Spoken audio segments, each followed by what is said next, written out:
देखिए कुछ एक चीज मैं यहाँ मिटा देता हूँ ताकि बाद में कोई दिक्कत नहीं आएगी, हमारे पास स्पेस बचेगा आसानी से। देखिए कुछ चीज मिटा देता हूं मैं यहाँ पे।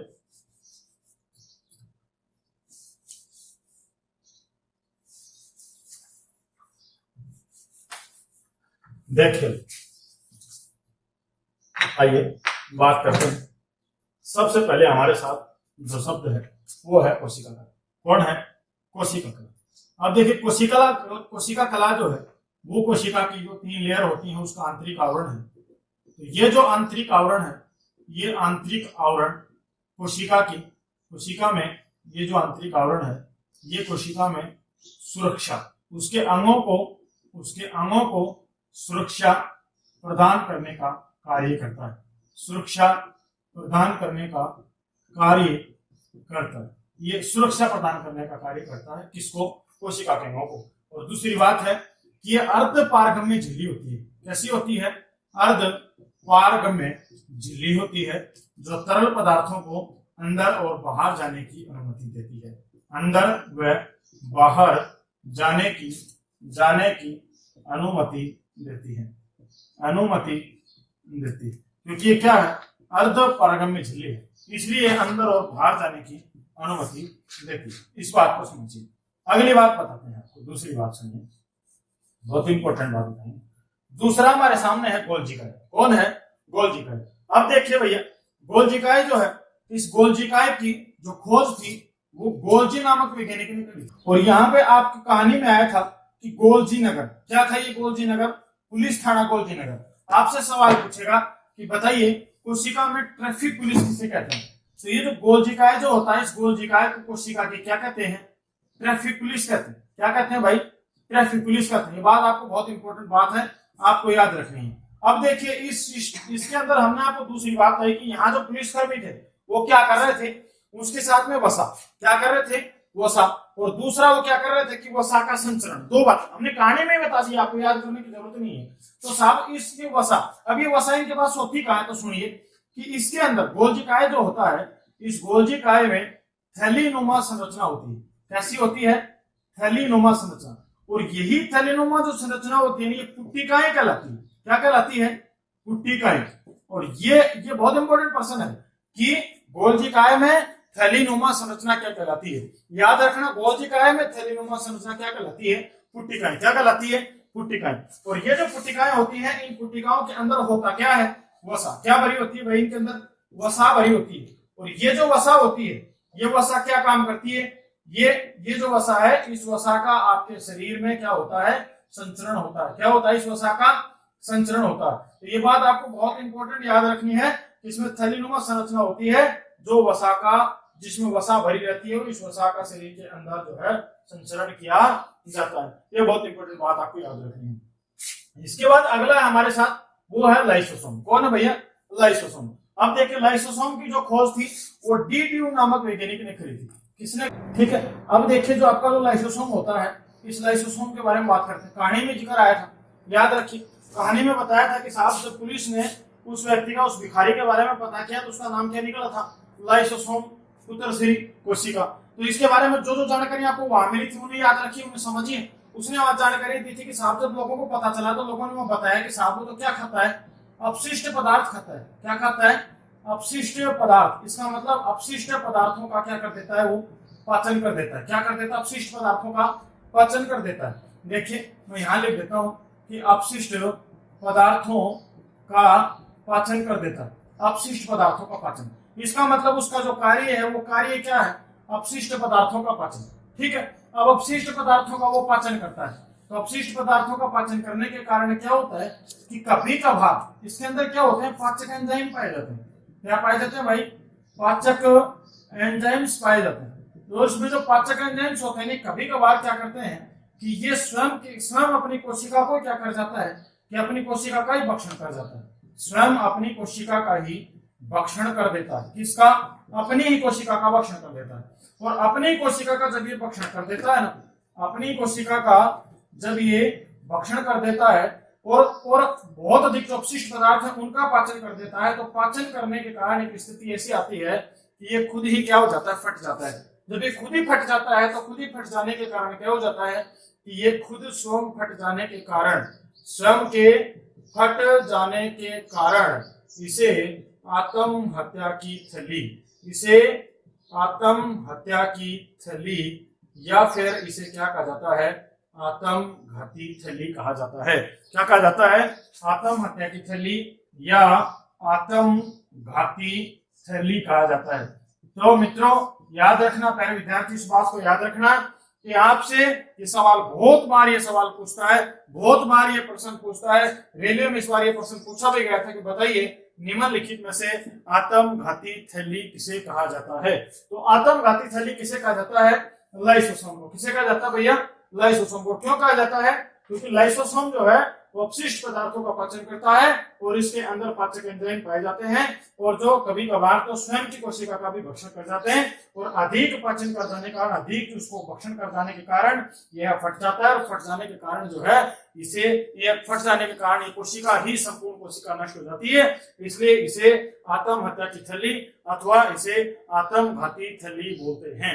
आपको बात समझ में आ गई यहाँ तक की। इसके बाद हम अगली बात करते हैं। आइए एस फॉर सूत्रकणिका की बात करते हैं। सूत्रकणिका हमने आपको वहां पे समझाया था, बताया था कि उसका पोस्टमार्टम कहाँ होगा। तो उसका पोस्टमार्टम जो है वो, उसका पोस्टमार्टम के लिए माइटोकॉन्ड्रिया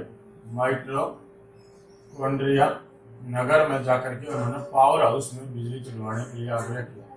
तो सुनो, बात को सुनो, ध्यान से सुनो। ये जो पावर हाउस लिखा हुआ है, यानी कि आपसे ऐसे सवाल पूछेगा, यहीं से सवाल पूछेगा, बताइए कोशिका में पावर हाउस किसे कहा जाता है।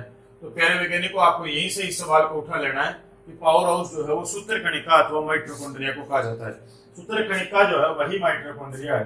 अब आपको पावर हाउस की जगह वो दे सकता है कि साहब शक्तिघर, आपको वो इसकी जगह पे दे सकता है कि साहब बिजलीघर दे दे, आपको इस जगह पे वो दे सकता है ऊर्जाघर। आपको चाहे कुछ भी देते हैं, इन चारों में से आपका एक ही आंसर रहना चाहिए। आपसे पावर हाउस पूछ ले, पावर हाउस किसे कहते हैं, आपसे शक्तिघर पूछ ले, आपसे बिजलीघर पूछ ले, आपसे ऊर्जाघर पूछ ले, आपको एक ही बात बता देनी है कि साहब सूत्रकणिका अर्थात माइटोकॉन्ड्रिया को ही क्या कहा जाता है, पावर हाउस कहा जाता है, शक्तिघर कहा जाता है। देखिए यहीं से हम इस अगली बात को यहीं से पकड़ते हैं, ऊर्जाघर से पकड़ते हैं। आखिर इसे ऊर्जा घर क्यों कहा जाता है? ऊर्जा का मतलब ही शक्ति है, बिजली है, पावर है। क्यों कहा जाता है? इसलिए कहा जाता है क्योंकि जो ऊर्जा है, ये जो पावर है, इसके पास ये जो ऊर्जा है, ये ऊर्जा का क्या करके रखता है, संरक्षण करके रखता है। संरक्षण को हम इस तरीके से समझ सकते हैं कि इसका भंडारण करके रखता है, भंडारित करके। अंग्रेजी में मैं बोलूं तो इसे स्टोर करके रखता है। बात को समझ रहे हैं आप कि ऊर्जा का भंडारण करने के कारण, ऊर्जा का स्टोर करने के कारण ही इसे क्या कहा जाता है, ऊर्जाघर कहा जाता है। अच्छा, इसमें जो है ऊर्जा का निर्माण, तो ऊर्जा का निर्माण जो होता है वो एटीपी के रूप में होता है। किसके रूप में होता है? एटीपी के रूप में। यही से सवाल पैदा होता है कि ये एटीपी क्या होती है। तो यहीं से आप समझिए कि एटीपी की जो फुल फॉर्म है वो क्या होती है, एडिनोसाइन ट्राइफॉस्फेट होती है। क्या होती है भाई? एडिनोसाइन ट्राइफॉस्फेट होती है। ठीक है। अब ये जो एडिनोसाइन ट्राइफॉस्फेट है, ये सिर्फ और सिर्फ ऊर्जा के संग्रहण का एक रूप है। किसका रूप है? ऊर्जा के संग्रहण का एक रूप है। कौन? एटीपी। ऊर्जा के संग्रहण का रूप है। और यहां से बहुत बार विभिन्न प्रतियोगी परीक्षा में सवाल पूछा गया है कि बताइए सबसे पहले एटीपी की फुल फॉर्म क्या होती है, और यहीं से पूछा गया है कि आपकी जो एटीपी होती है, इस एटीपी को क्या कहा जाता है। तो याद रखना, ये कोशिका की करेंसी अथवा मुद्रा इसे कहा जाता है। कोशिका की करेंसी अथवा मुद्रा किसे कहा जाता है? एटीपी को कहा जाता है। हमेशा इस प्रश्न को दिमाग में रखना, कोशिका की करेंसी अथवा मुद्रा एटीपी को कहा जाता है, जिसका फुल फॉर्म एडिनोसाइन ट्राइफॉस्फेट होता है। इस बात को दिमाग में रखना। इसी के साथ अब हम दूसरी तरफ थोड़ी सी अलग हट के बात करते हैं कि साहब ये जो सूत्रकणिका है, इस सूत्रकणिका की खोज किसने करी? तो इसकी खोज किसने करी भाई? आल्टमैन ने इसकी खोज करी। किसने खोज करी? आल्टमैन ने। और दूसरे साइंटिस्ट का नाम क्या था? कोलिकर। ये दो वैज्ञानिक थे जिन्होंने मिलकर के इसकी क्या कर दी साहब? खोज कर दी। क्या कर दी? खोज कर दी। अब अगली बात सुनिए कि इसके साथ ही इसे संज्ञा दी थी। एक वैज्ञानिक थे और उन वैज्ञानिक साहब ने जो है इसको संज्ञा दी। किसकी संज्ञा? बायोब्लास्ट की संज्ञा दे दी। किसकी संज्ञा दे दी भाई? बायोब्लास्ट की। तो प्यारे वैज्ञानिक को बायोब्लास्ट की संज्ञा जिस वैज्ञानिक ने दी ना, उस वैज्ञानिक का नाम क्या था? बेनडा। क्या नाम था? बेनडा नाम था। आपको कई जगह पे और भी बात लिखी मिल सकती है, आपको हमेशा दिमाग में रखना है कि बेनडा नाम का जो साइंटिस्ट था उस साइंटिस्ट ने इसे बायोब्लास्ट की संज्ञा दी थी। ये बात आपके दिमाग में हमेशा के लिए फिट हो जानी चाहिए। अब इसके बाद हम आपको अगली बात बताते हैं कि आपका जो सूत्र कणिका होता है, आपकी जो माइटोकॉन्ड्रिया होती है, इस माइटोकॉन्ड्रिया को अर्ध स्वायत्त अंग कहते हैं। क्या कहते हैं? अर्ध स्वायत्त अंग कहते हैं। इसे अर्ध स्वायत्त अंग्रेजी भाषा में इसे autonomous parts of cell, autonomous parts of cell कहा जाता है। क्यों कहा जाता है इस बात को समझिए, प्रत्येक बात बताऊंगा उसके साथ ये भी समझाऊंगा इसे क्यों कहा जाता है। तो क्यों कहा जाता है इस बात को ध्यान से समझना। इसे इसलिए कहा जाता है क्योंकि एक तो सबसे पहली बात ये अपना स्वयं का डीएनए रखता है। कौन? माइटोकॉन्ड्रिया। माइटोकॉन्ड्रिया अपना स्वयं का डीएनए रखता है, इसका डीएनए जो है ये स्वयं का रखता है। दूसरी बात है कि ये स्वयं का ही जो क्या रखता है? राइबोसोम। क्या रखता है? राइबोसोम। ये स्वयं का ही क्या रखता है? राइबोसोम रखता है। और राइबोसोम भी कौन से प्रकार का? 70S प्रकार का राइबोसोम रखता है। कौन सा? 70S प्रकार का। आपकी जानकारी के लिए बता दूं, जो प्रोकैरियोटिक प्रकार की कोशिकाएं, अविकसित प्रकार की जो कोशिकाएं होती हैं, उन कोशिकाओं में जो राइबोसोम पाया जाता है वो 70S प्रकार का होता है। और यूकैरियोटिक प्रकार की जो कोशिकाएं होती हैं उनमें जो राइबोसोम पाया जाता है वो 70S प्रकार का होता है। 80S प्रकार का होता है यूकैरियोटिक में, और अविकसित जो होती है प्रोकैरियोटिक उनमें 70S प्रकार का पाया जाता है। अब समझिए अगली बात, इसलिए इसे क्या कहा जाता है? अर्ध स्वायत्त अंग कहा जाता है। अब इसके बाद में हम अगली बात करते हैं, इसी के संदर्भ में अगली बात करें तो देखिए इसमें क्या होता है कि आपकी जो माइटोकॉन्ड्रिया होता है, इस माइटोकॉन्ड्रिया में एक सबसे इंपॉर्टेंट बात है कि इसमें क्या होता है? अंगुली नुमा संरचनाएं होती हैं। क्या होती है भाई? अंगुली नुमा संरचनाएं होती हैं। ये जो अंगुली नुमा संरचनाएं होती हैं, ये जो अंगुली नुमा संरचनाएं, ये अंगुली नुमा संरचनाएं क्या कहलाती हैं?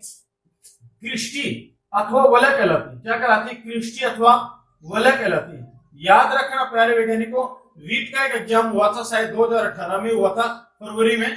उसके अंदर ये प्रश्न पूछा गया था, साइंस के पेपर में प्रश्न पूछा गया था कि निम्नलिखित में से कौन से कोशिका अंग में अंगुली नुमा संरचना को क्रिस्टी कहा जाता है। उन्होंने अंग्रेजी लैंग्वेज में जो लिखा था उन्होंने क्वेश्चन, उसमें भी उन्होंने क्रिस्टी लिखा और हिंदी वाले में भी उन्होंने क्रिस्टी लिखा। तो दोनों जगह उन्होंने क्रिस्टी शब्द का प्रयोग किया। अब जो है ये क्रिस्टी जो है ये किसको कहा जाता है? अंगुली नुमा संरचना। लेकिन कौन से भाग में बात हो रही है? माइटोकॉन्ड्रिया की बात हो रही है। इसका मतलब आपके दिमाग में अभी से फिट हो जाना चाहिए, इमेज बन जानी चाहिए आपके दिमाग में कि माइटोकॉन्ड्रिया अर्थात सूत्र कणिका में अंगुली नुमा संरचना क्रिस्टी अथवा वलय कहलाती है। बात समझ में आ रही? आपसे बहुत बार एक सवाल पूछता है कि बताइए कोशिका में श्वसन अंग का कार्य कौन करता है? श्वसन अंग का कार्य। तो आपको मैं बता दूं कि कोशिका में श्वसन अंग का कार्य भी कौन करता है? सूत्र कणिका ही श्वसन अंग का कार्य करती है। और यही से इसकी श्वसन की क्रिया होने के पश्चात ही, श्वसन की क्रिया जब होती है उसके पश्चात ही एटीपी का निर्माण होता है। और ये एटीपी क्या है? ऊर्जा का एक रूप है। तो जब यहाँ पे श्वसन की क्रिया होती है ना, तो ये जो अंगुली नुमा संरचना जो होती है, आप जैसे अपने मानव श्वसन तंत्र में डायफ्राम पढ़ा हुआ, डायफ्राम जो होता है मैं आपको पढ़ाऊंगा, इसके बाद में आएगा मानव के सिस्टम्स जो पढ़ाऊंगा मैं, सिस्टम्स ऑफ ह्यूमन बॉडी, तो उसमें मैं आपको बताऊंगा कि डायफ्राम जो होता है वो डायफ्राम हमारे फेफड़ों के जस्ट नीचे ही थैलीनुमा संरचना में होता है। और ये जो थैलीनुमा संरचना होती है, ये थैलीनुमा संरचना जैसे हम श्वास को अंदर ग्रहण करते हैं गैसों को, तो जैसे ही अंदर ग्रहण करते हैं तो थैलीनुमा संरचना बढ़ती है, ये अपने अंदर फैलाव दर्शाती है। और जैसे ही आप श्वास को छोड़ेंगे तो ये क्या करती है? सिकुड़ती, थोड़ी सिकुड़ती है। जैसे ही इकट्ठी होगी तो क्या होगा? श्वास आपके शरीर से आपके क्या होगा? नासाछिद्रों से क्या निकल जाएगा? बाहर निकल जाएगा। तो आपकी जो कोशिका जो है, इस कोशिका में माइटोकॉन्ड्रिया के अंदर क्या होता है? अंगुली नुमा संरचना जो होती है, मतलब क्रिस्टी जो होती है, ये क्रिस्टी भी डायफ्राम की तरह एक बार फैलाव दर्शाती है, एक बार हल्की सी सिकुड़ती है। बात समझ में आ रही है आपको मेरी? तो इसलिए आपको दिमाग में रखना है कि क्रिस्टी जो है वो अपनी संरचना में फैलाव दर्शाती है। और किसके कारण दर्शाती है? श्वसन के कारण दर्शाती है। तो इस प्रकार सूत्र कणिका से आपसे सवाल पूछता है, और सूत्र कणिका के सारे सवाल हमने आपको बता दिए, एक सवाल बता दिए। बहुत इंपॉर्टेंट पार्ट है ये कोशिका का माइटोकॉन्ड्रिया, सबको बिल्कुल ध्यान में रखना है। एक बात और, मैं विज्ञान जो है इसको बहुत डीपली और बहुत मतलब सिस्टमेटिक तरीके से आपको पढ़ाना चाहता हूँ। और इसमें जो है आप सिर्फ और सिर्फ आप मेरी सहायता करेंगे। कैसे सहायता करेंगे? आपको ये वीडियो पसंद आया तो आप जो है इस वीडियो को अपने साथी दोस्तों को शेयर करें और इसे सब्सक्राइब करें। और हमेशा इसको सबसे पहले पाने के लिए इसके साथ में बेल के आइकन पे क्लिक करके ऑल नोटिफिकेशन को ऑन करें, ताकि जब भी ये वीडियो मैं आपके लिए लेकर के आऊं आपको सबसे पहले मेरा वीडियो प्राप्त हो। अब इसके बाद हम अगली बात करते हैं, मैं इसको इरेज कर देता हूं। उसके बाद हम लवक की बात करते हैं। लवक के ऊपर आते हैं। अगला जो पार्ट है लवक, अंग्रेजी भाषा में लवक को क्या कहा जाता है? प्लास्टिड। क्या कहा जाता है भाई? प्लास्टिड कहा जाता है। तो एक बात तो लवक में मैं यहीं से आपके दिमाग में किसकी इमेज बनाना चाहता हूँ कि लवक जो होता है ये सिर्फ और सिर्फ पादप कोशिका में पाया जाता है। किसमें पाया जाता है? पादप कोशिका में पाया जाता है। यहीं से दिमाग में लगा लेना, रेलवे में प्रश्न पूछा था, निम्नलिखित में से कौन सा अंग जंतु कोशिका में नहीं पाया जाता है? नहीं को पकड़ना। क्या प्रश्न क्या बोला? निम्नलिखित में से कौन सा कोशिकांग जंतु कोशिका में नहीं पाया जाता है? नहीं शब्द को पकड़ना। तो कौन नहीं पाया जाता? लवक किसमें पाया जाता है? पादप कोशिका में पाया जाता है। तो पहले वैज्ञानिक इसको समझते हैं कि लवक जो होता है, प्लास्टिड जो होता है, कि क्या होता है, किस तरीके से सारी बातें बताता है, हम आपको समझाते हैं। देखिए, अब जो आपका जो लवक है, प्लास्टिड जो है, इस प्लास्टिड के पार्ट होते हैं 3। कितने पार्ट होते हैं? 3 पार्ट होते हैं। सुनिए, ध्यान से समझिए इन तीनों पार्टों को। सबसे पहला जो पार्ट है उसका नाम है रंगहीन लवक। क्या है? रंगहीन लवक। ध्यान से समझना, हमने रंगहीन बोला। दूसरा जो पार्ट है प्यारे वैज्ञानिकों, इसका नाम क्या है? रंगीन लवक। क्या नाम है भैया? रंगीन लवक। तीसरा जो पार्ट है इसका नाम क्या है? तीसरे पार्ट का, इसे कहते हैं हरित लवक। क्या कहते हैं? हरित लवक कहते हैं। अब समझिए, सबसे पहला जो आपके सामने लिखा हुआ है रंगहीन लवक। रंगहीन लवक नाम से स्पष्ट रखने की जरूरत ही नहीं है। ये बोल रहा है इसका ऑपरेशन करो। इसका जैसे ही ऑपरेशन करोगे तो देखो क्या बनता है कि रंग प्लस हीन। इसका मतलब क्या बन गया कि इसमें क्या नहीं है? रंग नहीं है। इसका मतलब पेड़ पौधों के जिन भागों का कोई रंग नहीं होता, जैसे जड़, जैसे जो है कोई तना होता है वो भी जड़ के रूप में ही होता है, मिट्टी के नीचे होता है। तो जो इस तरह के जो पार्ट है जिनका कोई रंग नहीं है, इस प्रकार के पार्टों के अंदर जो है क्या कौन सा प्रकार का लवक पाया जाता है? आपको याद रखना है, रंगहीन प्रकार का लवक पाया जाता है। ठीक है। अब पेड़ पौधों के जिन भागों का कोई रंग होता है, हरे रंग को छोड़ दो, उसके अलावा पेड़ पौधों के किसी भी भाग का जो रंग होता है, उस रंग के लिए जो जिम्मेदार जो वर्णित जो लवक होता है, उसे क्या कहते हैं? रंगीन लवक कहते हैं। और आपने पढ़ा होगा इसे वर्णी लवक भी कहते हैं, याद रखना, वर्णी लवक भी कहते हैं इसे। तो देखिए, जैसे इसमें से आपसे सवाल पूछ लेता है, कई बार सवाल पूछता है, देखो मैं बताऊं आपको। जैसे आपसे सवाल पूछता है कि बिटुमिन, ये बिटुमिन एक वर्णक है। इस बिटुमिन वर्णक जो है वो सवाल पूछ लेता है, बिटुमिन वर्णक जो है वो किसके लिए जिम्मेदार? या फिर आपको प्रश्न पूछ लेता है कि साहब चुकंदर के रंग के लिए कौन जिम्मेदार है? तो आप क्या बताएंगे? चुकंदर के रंग के लिए कौन जिम्मेदार है? बिटुमिन जिम्मेदार है। कौन जिम्मेदार है? बिटुमिन। इसके बाद में आपसे सवाल पूछ लेता है कि बताइए टमाटर का जो रंग है लाल, वो क्यों होता है? तो आप क्या बताएंगे? भाई किसके लिए होता है? तो टमाटर का रंग किसकी वजह से होता है? लाइकोपीन की वजह से। किसकी वजह से होता है? लाइकोपीन। इसके बाद में आपसे सवाल पूछ लेता है, बताइए गाजर के रंग के लिए। तो गाजर के रंग के लिए पूछेंगे तो आप क्या बताएंगे उसे? कैरोटीन। कि कैरोटीन जो होता है वो कैरोटीन नामक जो वर्णक होता है, रासायनिक वर्णक, उसी के कारण ही गाजर का लाल रंग होता है। इसके बाद आपको बैंगन के बारे में पूछ ले कि साहब आपको जो बैंगन होता है, इस बैंगन का जो रंग होता है वो किसकी वजह से होता है? तो आप यहाँ क्या बताएंगे कि वो जैंथोसाइनिन। क्या बताएंगे आप उसे? कि जैंथोसाइनिन के कारण ही बैंगन का रंग क्या होता है? ये बैंगन का जो कलर होता है वो जैंथोसाइनिन के कारण ही होता है। तो याद रखना, इस तरीके से आपसे सवाल पूछ लेगा तो कोई भी सवाल पूछ ले आपको डायरेक्ट बता देना, रखना नहीं है, याद नहीं करना है, सिर्फ जुगाड़ को समझना। ये क्या बात बताता है? देखिए, B4 क्या बनेगा? बिटुमिन। L4 क्या बनता है? लाइकोपीन। K4 क्या बनेगा? कैरोटीन। Z4 क्या बनेगा? जैंथोसाइनिन। इसे आराम से समझने की कोशिश करिए। बी के जस्ट बाद में कौन आता है? C। तो क्या बन गया? C। तो यहाँ क्या बन गया? B से बिटुमिन, C से चुकंदर, BC। ठीक है। उसके बाद में क्या बन गया? L से क्या बना? लाइकोपीन। इधर T से क्या बनता है? टमाटर। क्या बनता है? टमाटर। देखो, आप टमाटर को आपसे किसी ने सवाल करा कि बताइए भाई टमाटर का लाल रंग क्यों होता है? आप क्या करेंगे साहब? उसे कहाँ लेकर के जाएंगे? लेबोरेटरी में लेकर के जाएंगे, प्रयोगशाला में लेकर के जाएंगे, वहां जाकर के आप पता करेंगे। जैसे आप वहां जाएंगे तो आपको एक आदमी मिलेगा। कौन मिलेगा? LT का मतलब लैब टेक्नीशियन। आपको वहां लैब टेक्नीशियन मिलेगा। तो लैब टेक्नीशियन मिलेगा तो L4 क्या बन गया? लाइकोपीन। T4 क्या बन गया? टमाटर। सीधी सी बात है, इसका सारा आंसर निकल गया। इसके बाद क्या लिखा है? कैरोटीन। क्या लिखा है भाई? कैरोटीन। देखो, कुछ भी सोचने की जरूरत नहीं है प्यारे वैज्ञानिकों। यहाँ से LK और इधर G4 का जब, तो क्या बन गया? LKG। क्या बन गया? LKG से आपके आसानी से याद हो जाएगा कि K4 कैरोटीन और G4 क्या बन गया? गाजर बन गया। इधर आप देखेंगे B, L, K और Z। उसके बाद वापस से रिपीट करो तो B, L, K और Z। तो देखिए Z के बाद में कौन आ गया? B। तो Z से बन गया जैंथोसाइनिन। B से क्या बन गया? बैंगन बन गया। तो यहां से आपको बिल्कुल आसानी से याद हो सकता है, बिल्कुल भी रखने की जरूरत नहीं है। इसके बाद ये कहता है साहब हरित लवक। क्या आया? तीसरा हरित लवक। हरित लवक जो होता है ये पेड़ पौधों की जो पत्तियां होती हैं जिनका रंग हरा होता है उनके लिए ये जिम्मेदार होता है। कौन? हरित लवक जिम्मेदार होता है। तो इसके अंदर क्या पाया जाता है? क्लोरोफिल। क्या पाया जाता है इसके अंदर? क्लोरोफिल वर्णक पाया जाता है। कई बार उसने एग्जाम में सवाल पूछा है, कई बार सवाल पूछा है कि जो क्लोरोफिल है या फिर यह जो हरित लवक है इसमें कौन सी धातु पाई जाती है। याद रखना प्यारे विद्यार्थियों, मैग्नीशियम धातु इसके अंदर पाई जाती है। कौन सी पाई जाती है?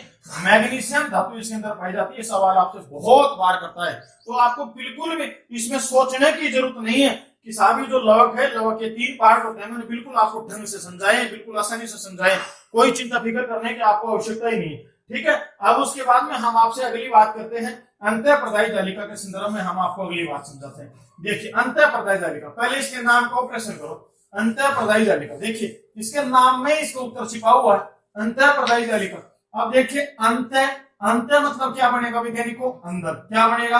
अंदर। उसके बाद क्या लिखा है? प्रदायी। क्या लिखा है? प्रदायी। तो प्रदायी का मतलब होता है यहाँ पे प्रदान करने वाला। क्या करने वाला? प्रदान करने वाला। और जालिका, जालिका का मतलब यहाँ पर क्या है? जाल। क्या है इसका मतलब यहाँ पे? जाल। यानी कोई ऐसा जाल है, ऐसा कोई जाल है, ऐसी कोई नेट है जो अंदर में क्या करेगा? प्रदान करेगा। क्या प्रदान करेगा भाई? सहारा प्रदान करेगा। क्या क्या प्रदान करेगा? सहारा प्रदान करेगा। अब आप समझिए आपके शरीर में कौन सा ऐसा जाल है जो आपके शरीर को सहारा प्रदान करता है। तो याद करो, जब पोस्टमार्टम हुआ था, जब हॉस्पिटल में काटा गया था, तो उसमें किस चीज को काटा गया था? कंकाल तंत्र को। किसे काटा गया था?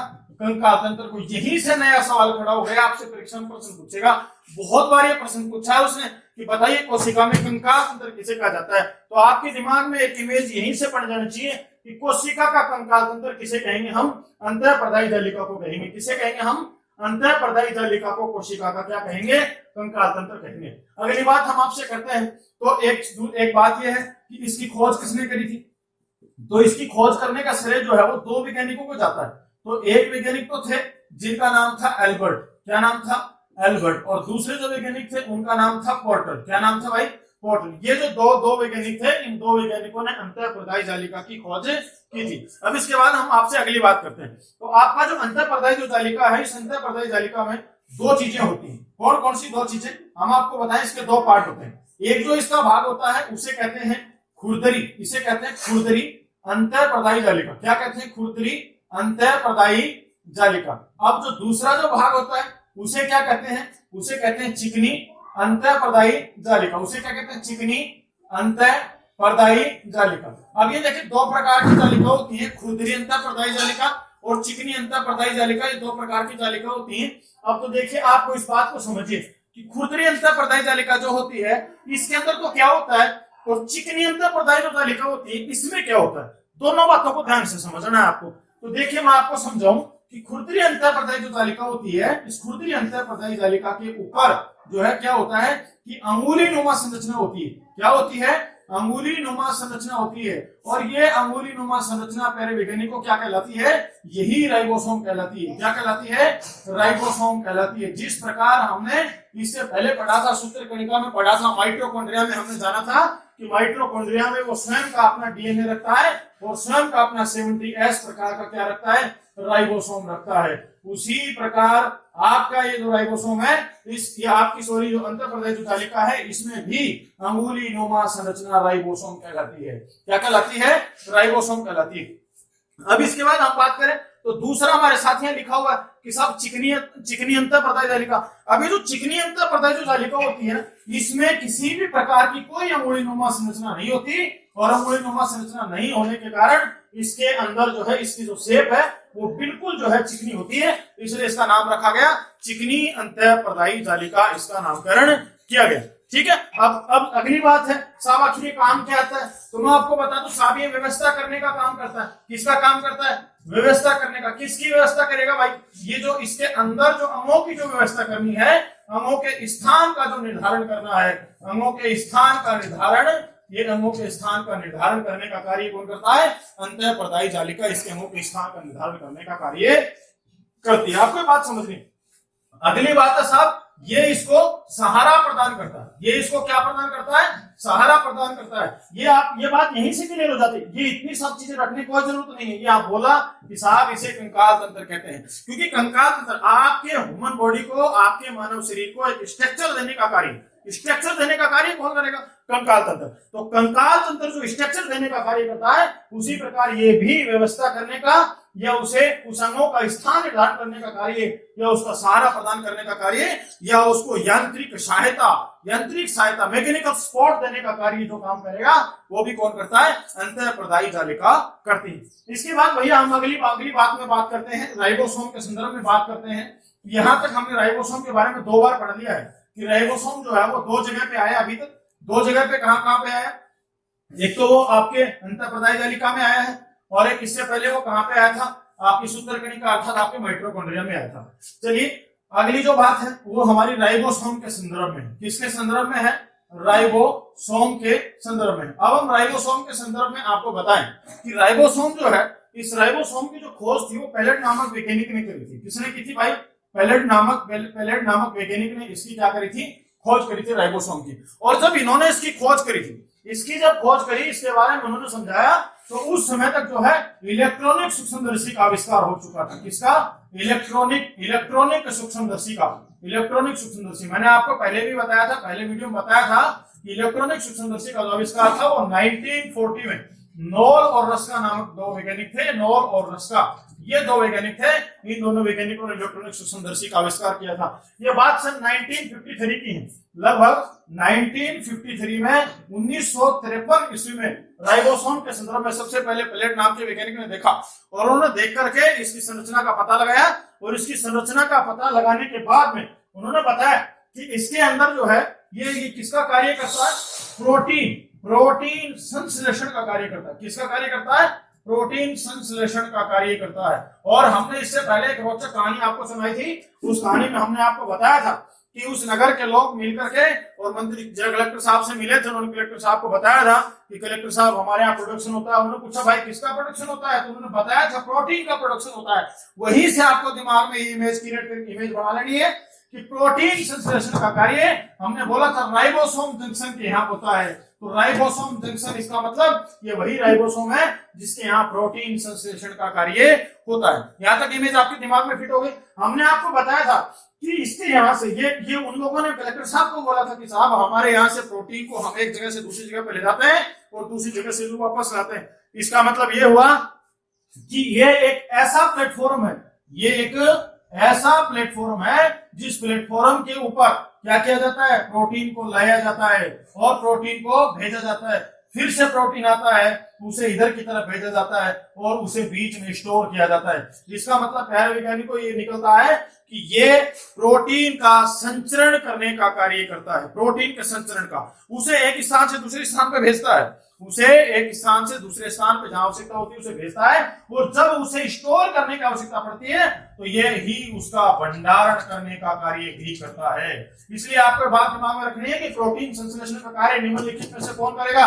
राइबोसोम। इसी के साथ ये बात भी आपके दिमाग में होनी चाहिए कि आपसे सवाल पूछता है कि प्रोटीन का प्लेटफॉर्म किसे कहते हैं, तो आपके दिमाग में ये बात क्लियर हो जानी चाहिए कि राइबोसोम को प्रोटीन का प्लेटफॉर्म कहते हैं। और एक प्रश्न यहाँ से बहुत बार परीक्षा में पूछा गया कि बताइए कि आपका जो राइबोसोम है, इस राइबोसोम को अन्य किस नाम से जाना जाता है? तो मैंने आपको उसी कहानी में समझाया था कि प्रोटीन की फैक्ट्री के नाम से किसे जाना जाता है? राइबोसोम को जाना जाता है। बात समझ में आ रही?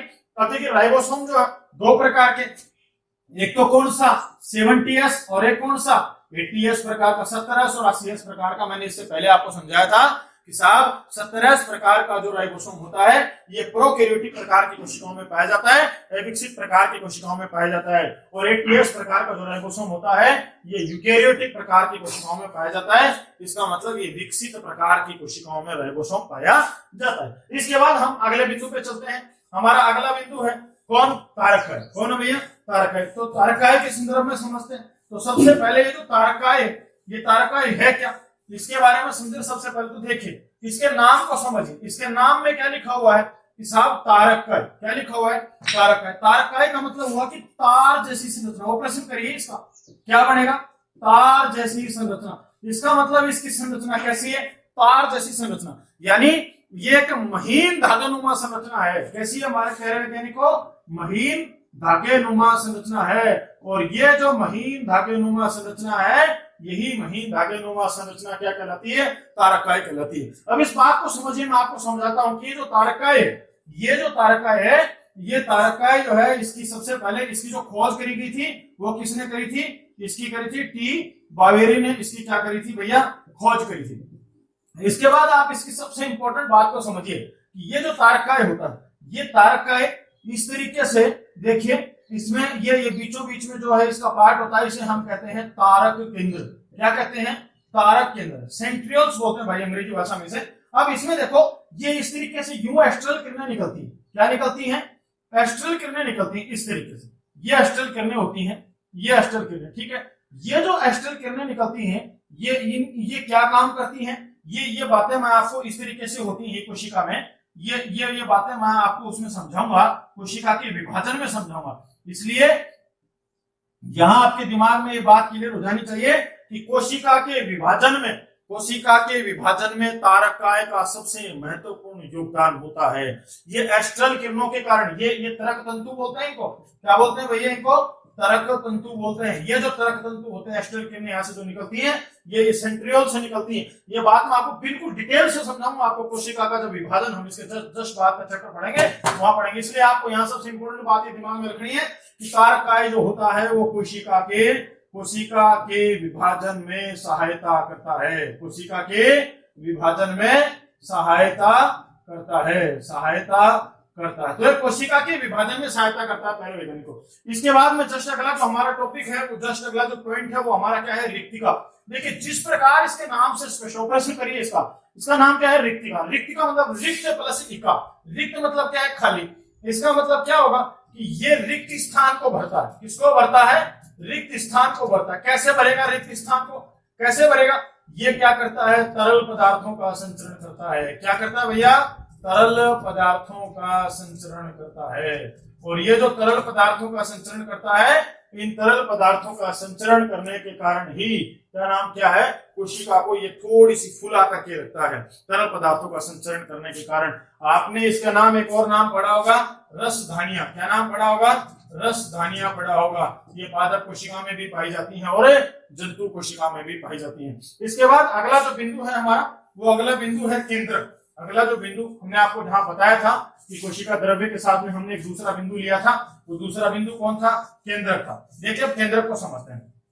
केंद्रक क्या होता है? यहां देखिए कोशिका में मैं लिख देता हूं, यहाँ केंद्रक जो है, समझिए, केंद्रक है वो कोशिका के मध्य भाग में पाया जाता है। कौन से भाग में पाया जाता है? मध्य भाग में। अगर किसकी बात करूं मैं? जंतु कोशिका की। किसकी बात कर लूं? जंतु कोशिका की। तो जंतु कोशिका में तो ये कहां पाया जाता है? मध्य भाग में पाया जाता है। और अगर मैं बात कर लूं पादप कोशिका की, पादप कोशिका, तो पादप कोशिका में यह एक तरफ पाया जाता है। एक तरफ, यह पादप कोशिका में एक तरफ पाया जाता है। और एक महान वैज्ञानिक हुए हैं जिनका नाम था रॉबर्ट ब्राउन। और रॉबर्ट ब्राउन साहब ने जो है इसकी खोज करी थी। किसकी खोज करी थी? केंद्रक की खोज करी थी रॉबर्ट ब्राउन ने। ठीक है, उन्होंने बताया कि केंद्रक जो होता है वो जंतु कोशिका में बीच में और पादप कोशिका में वह एक तरफ होता है। और इसका भी बहुत महत्वपूर्ण योगदान कोशिका के विभाजन में होता है। किसमें होता है भैया? कोशिका के विभाजन में।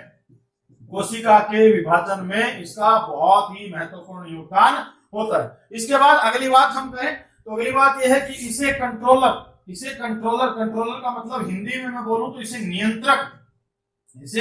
नियंत्रक और डायरेक्टर मतलब निदेशक या फिर निर्देशक। तो इसे कोशिका में नियंत्रक अथवा निर्देशक के रूप में जाना जाता है, क्योंकि यह कोशिका के आंतरिक अंगों को निर्देश देने का और उन पर नियंत्रण करने का कार्य करता है। इसलिए इसे नियंत्रक और निर्देशक कहा जाता है। अगली बात है, अगला बिंदु है कि जिन कोशिकाओं में केंद्रक पाया जाता है वह तो प्रकार की कोशिका क्या कहलाती है? प्रोकैरियोटिक कोशिका, मतलब कि अविकसित प्रकार की कोशिका कहलाती है। लेकिन जिन कोशिकाओं के अंदर केंद्रक नहीं पाया जाता, केंद्रक पाया जाता है उन्हें विकसित प्रकार की कोशिका कहते हैं, और जिनके अंदर केंद्रक नहीं पाया जाता है उसे क्या कहते हैं? अविकसित प्रकार की कोशिका कहते हैं। अविकसित प्रकार की कोशिका यानी कि प्रोकैरियोटिक कोशिका, और जिनमें केंद्रक पाया जाता है उन्हें विकसित प्रकार की यानी कि यूकेरियोटिक प्रकार की कोशिका कहा जाता है। अब एक बात और है कि केंद्रक जो होता है, अगर आपकी कोशिका को आयोडीन के विलयन में डुबो दिया जाए, किसमें डुबो दिया जाए? आयोडीन के विलयन में डुबो दिया जाए, तो अगर कोशिका को आयोडीन के विलयन में डुबो दिया जाए तो आपकी कोशिका में जो केंद्रक है वो गहरे रंग का, केंद्रक है वो गहरे रंग का स्पष्ट दिखाई देगा। इसी के साथ हम जो है अगले चैप्टर में बात करेंगे कोशिका के विभाजन की। तब तक आप बने रहिएगा एग्जाम नगर के साथ, मेरे साथ जुड़े रहें। हम आपको जो है लगातार धीरे धीरे प्रत्येक चीज को बहुत ढंग से पढ़ाते हुए हम जो है आपको सारी बातें, साइंस की प्रत्येक बातें हम आपको पढ़ाएंगे। अगर आपको ये वीडियो पसंद आया हो तो अपने दोस्तों के साथ अभी इसी वक्त शेयर करें, क्योंकि मैं विज्ञान विषय में जो है आपकी मदद करने वाला हूं। आपका प्रोत्साहन ही मेरी सबसे बड़ी शक्ति होगी। धन्यवाद।